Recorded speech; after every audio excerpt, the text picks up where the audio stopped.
Are you pessimistic about? Well, I'm pessimistic and I'm optimistic. About the youth. I'm pessimistic and I'm optimistic because here's the thing. I think there is definitely a problem with. The person would stop slamming that door. Yeah. I think there's a problem with. A lot of culture is aimed at a very low common denominator. If you watch MTV, hip hop culture, American Idol, reality TV, a lot of it's aimed at a very low kind of level of intellect. But at the same time, I see bands like Porcupine Tree and bands like Opeth and Tool and Sigur Rós and the Mars Volta. These bands are in a way providing an alternative, and there are a lot of kids coming to our shows. And I don't think it's possible to engage with the music of any of these bands without at least appreciating some of the intellect and some of the ideas that goes into the music, which makes it sound like a very cold academic music, and of course it's not. It's hopefully very warm, but there is a level of sophistication going on in this music. And so to see a lot more kids getting into this music suggests to me that there is a sense of a kind of reaction against that kind of MTV level of youth culture. Yeah.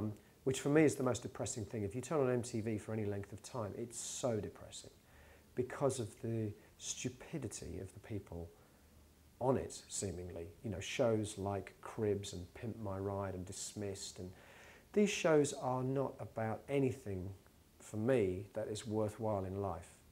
They're about the most basic, shallow kind of things, you know. And there is, you know, I'm not a religious person, but I do think life is an incredible gift. The gift of life is an extraordinary thing. And you should really make the most of it. And so to see that kind of level pitched at young people is quite depressing.